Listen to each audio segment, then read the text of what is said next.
Solo दोस्तों, welcome to money stocks. तो इस वीडियो के अंदर मल्टीपल स्टॉक्स के बारे में हम लोग बात करेंगे। तो चलिए सबसे पहले हम लोग बात करते हैं इन्फोसिस के बारे में। तो बहुत सारे लोगों के डाउट्स निकल के इस कंपनी के रिगार्डिंग। तो कब हमें कंपनी के अंदर आपको रैली आएगी, क्या कंपनी से हमें सेल करना चाहिए, हर एक डिटेल्स के बारे में हम लोग बात करेंगे। और पिछला जो कंपनी का डेटा है, एक इंपॉर्टेंट डेटा, तो उस डेटा के बारे में भी दोस्तों हम लोग बात करेंगे। यह बहुत सारे लोगों का एक अप्रोच है कि हम लोग इन्फोसिस के अंदर सेलिंग करके दूसरी कंपनी के अंदर क्या हमें स्विच करना चाहिए। ओके, तो उस रिगार्डिंग दोस्तों हम लोग बात करेंगे, क्योंकि पास्ट में बहुत बार ऐसा हो चुका है। तो अगर दोस्तों एक गलती अगर आप करेंगे तो आने वाले फ्यूचर में आप दोस्तों बहुत ज़्यादा आप दोस्तों जो बड़ी अपॉर्चुनिटीज होती है वो मिस कर दोगे। तो देखिएगा, वीडियो जरूर एंड तक देखना। आज के दिन का अगर आप इन्फोसिस का परफॉर्मेंस देखोगे तो नई के बराबर ही परफॉर्मेंस हमें इन्फोसिस के अंदर नजर आया।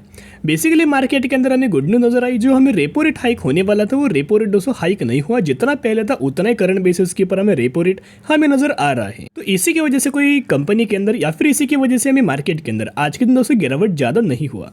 और रेपो रेट अगर हाइक नहीं होगा तो कौन से सेक्टर के लिए गुड न्यूज़ होगा? सबसे पहले बैंकिंग सेक्टर। बैंकिंग सेक्टर के लिए बहुत ज़्यादा ये इंपॉर्टेंट दोस्तों न्यूज़ होने वाला है। और कंपनीज के अंदर भी आने वाले समय के अंदर जो बैंकिंग सेक्टर से कंपनीज बिलोंग करती है, HDFC बैंक हो या फिर ICICI बैंक हो, उन कंपनीज को आने वाले समय के अंदर आने वाले फ्यूचर में हमें बेनिफिट हो जाएगा। तो देखिएगा, हम लोग बात करते हैं इन्फोसिस के बारे में। बेसिकली इन्फोसिस का अगर आप पिछले एक सालों का परफॉर्मेंस देखो तो गिरावट की ही अंदर कंपनी हमें ट्रेड कर रही है। ज़रूर जो इन्वेस्टर लोग होंगे जरूर दोस्तों 100% पैनिक लेवल होंगे, लेकिन एक चैनल के अंदर दोस्तों कंपनी करंट बेसिस के ऊपर ट्रेड कर रही है। अगर आप पिछले एक सालों का परफॉर्मेंस देखोगे, जब भी कंपनी सपोर्ट लेवल्स के आसपास आती है वहां से ही कंपनी के अंदर हमें रैली हमें नजर आ जाती है। और करंटली भी दोस्तों अगर आप देखोगे चैनल के ही आसपास कंपनी ने सपोर्ट लिया। और ये जो कंपनी का जो टारगेट हमें नजर आ रहा है, कहाँ तक कंपनी जा सकती है, इसका जो रेजिस्टेंस वाला जो लेवल है ऑलमोस्ट हमें 1600 रुपये का लेवल निकल के आ रहा है। एक बार कंपनी 1630 रुपये का लेवल दोस्तों ब्रेक करके अगर दोस्तों ऊपर लगातार क्लोजिंग दी तो डायरेक्टली 1950 रुपये के आसपास हमें इन्फोसिस ड्राइव हो सकती है। तो देखिएगा, अभी दोस्तों हम लोग बात करेंगे इंपॉर्टेंट डेटा के बारे में।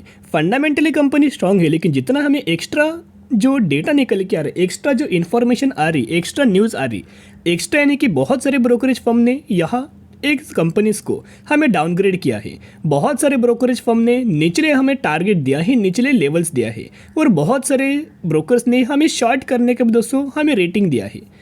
तो इन ब्रोकर्स लोगों का, एनालिस्ट लोगों का बहुत दोस्तों पुराना हमें प्लान होता है कि अच्छी कंपनी से रिटेल इन्वेस्टर के अंदर पैनिक लेवल क्रिएट करना, प्रेशर इंक्रीज करना। प्रेशर इंक्रीज करने के बाद क्या होगा, उस स्पेसिफिक कंपनी के अंदर वो खुद जाके या सेलिंग करेंगे, रिटेल जाके सेलिंग करेंगे, पब्लिक जाके सेलिंग करेंगे। सेलिंग करने से क्या होगा, एक सेलिंग हमें प्रेशर जनरेट हो जाएगा और उस कंपनी के अंदर स्पेसिफिकली हमें गिरावट दोस्तों हो जाएगी।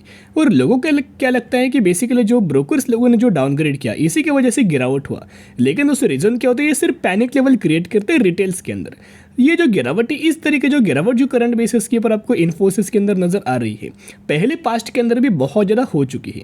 सबसे पहले दोस्तों मैं आपके साथ डेटा शेयर करना चाहूँगा विद एग्जांपल। तो आप ये देख सकते हो बेसिकली कब का डेटा है। ओके, 2000 से लेके 2001 में, 2000 से लेके 2001 में कंपनी के अंदर 62% की गिरावट हमें हुआ था। यानी कि कंपनी ऑलमोस्ट 62% की गिरावट होने के बाद अगर आप देखोगे कंपनी के अंदर सडन हमें रिकवर नजर आई। यानी कि बेसिकली गिरावट दोस्तों अगर होती है तो गिरावट होने के बाद 2 गुना स्पीड से कंपनी के अंदर ग्रोथ आने वाले समय के अंदर निकल के आ जाती है। जिस तरह से करंटली हमें मार्केट दोस्तों पैनिक लेवल है, पहले भी पास्ट के अंदर बहुत ज़्यादा हो चुका था। इसी की वजह से बहुत ज़्यादा हमें इन्फोसिस के अंदर पहले भी गिरावट हो रही थी। इस पैसेज के अंदर तो हमें ऑलमोस्ट 69% की 62% की गिरावट हुआ। यहाँ अगर आप देखोगे तो 2007 से लेकर 2009 तक ऑलमोस्ट हमें इन्फोसिस के अंदर 50% की गिरावट हमें नजर आ रही थी। लेकिन कंपनी ने दोस्तों क्या कि 50% की गिरावट के अंदर जिन लोगों ने होल्ड किया, ओके, पेशेंस रख के होल्ड किया, वो आने वाले समय के अंदर उनको अच्छा खासा बेनिफिट मिला। पूरा रिकवर होने के बाद ऑलमोस्ट 2 गुना में स्पीड से हमें ग्रोथ लगातार इन्फोसिस के अंदर नजर आ चुकी है। और रिसेंटली अगर आप देखोगे तो 2016 से लेकर 2017 में भी अगर आप ये देखोगे तो ऑलमोस्ट हमें 20 से 21% की गिरावट हुआ था। और इस पैसेज के अंदर भी 2019 से लेकर 2022 तक हमें गिरावट ही दोस्तों नजर आ रहा था। तो जिसके चलते जो कोविड के चलते गिरावट हुआ, उसके बाद दोस्तों अगर आप देखोगे एक शानदार तरीके से रैली आई। बहुत सारे लोगों को ये प्रिडिक्टेबल भी नहीं था कि इतना हमें कंपनी के अंदर रैली आएगा। ह्यूज अमाउंट ऑफ रैली हमें इन्फोसिस के अंदर नजर आया। तो अगर आपके पास पेशेंस लेवल नहीं है तो किसी भी कंपनी के अंदर बिल्कुल भी आप होल्ड नहीं कर पाएंगे, या फिर दोस्तों स्टॉक मार्केट के लिए आप या बिल्कुल भी एलिजिबल नहीं होंगे।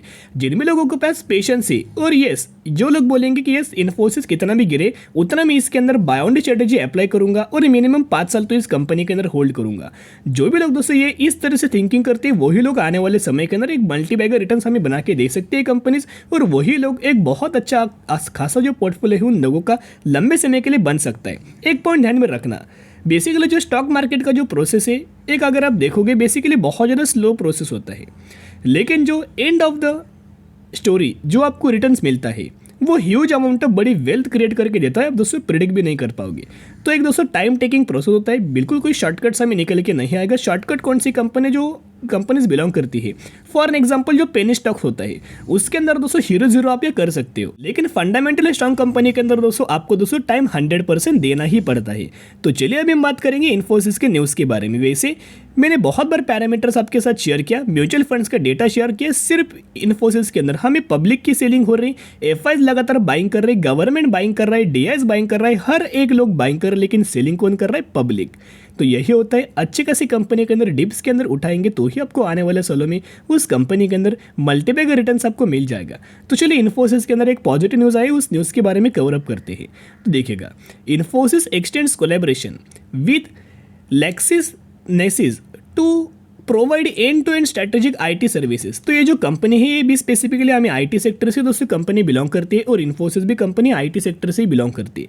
तो जो भी किसी भी कंपनी के एक दूसरे के साथ हमें अगर पार्टनरशिप दोस्तों देखने को मिले तो दोनों कंपनी को विन विन सिचुएशन के हिसाब से आने वाले फ्यूचर में हमें ह्यूज अमाउंट ऑफ बेनिफिट आपको मिल जाता है। और दोस्तों आपको पता होगा इन्फोसिस का जो Q4 का जो रिजल्ट आने वाला है 13 अप्रैल के दिन निकल के आने वाला है, और ये जो रिजल्ट होने वाले हैं बहुत ज़्यादा इंपॉर्टेंट होने वाला है आईटी सेक्टर के लिए। तो जिसके चलते अगर आप देखोगे एक बार दोस्तों कंपनी ने बहुत अच्छा खासा अगर रिजल्ट दोस्तों परफॉर्म किया तो डायरेक्टली आपको जो इन्फोसिस 1950 रुपए के आसपास हमें कंपनी जाती हुई नजर आएगी, रैली हमें आ सकती है। तो हमें पैनिक लेवल क्यों निकल के रहे, जो नैस्डैक है जो जिसके अंदर 99.9% जो कंपनीज है आईटी सेक्टर से बिलोंग करती है, उन कंपनीज के अंदर उन इंडाइसेस के अंदर हमें करेक्शन नजर आ रहे हैं।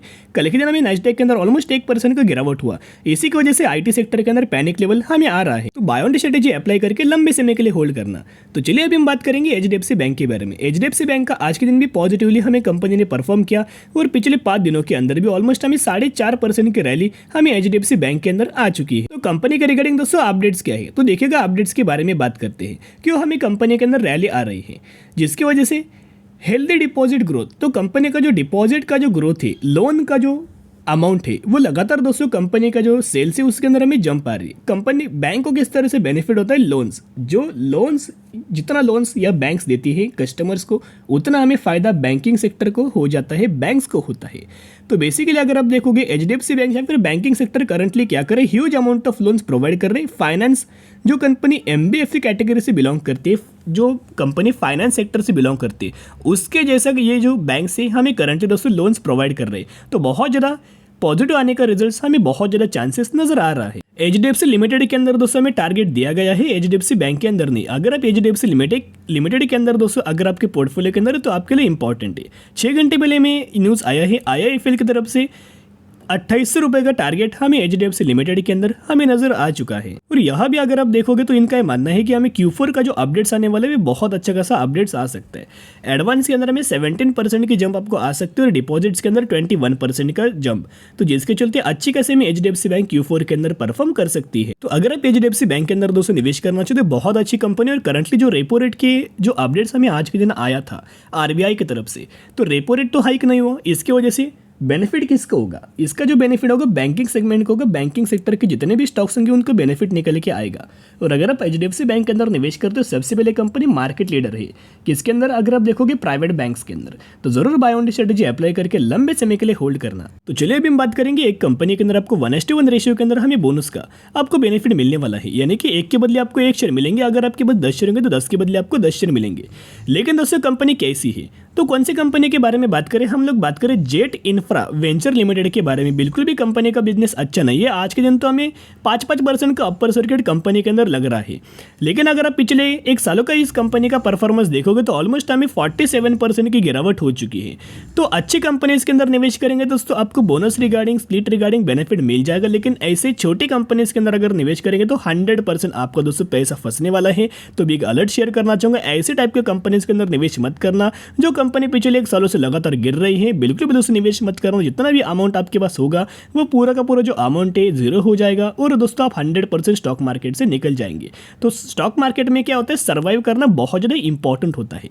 तो सर्वाइव करने के लिए ऐसी कंपनीज को आप इग्नोर करके ही चल सकते हो। तो आज के लिए इतनी। अगर आपकी वीडियो पसंद है जरूर वीडियो को लाइक शेयर और सब्सक्राइब कर सकते हो। फिर मिलेंगे, बाय।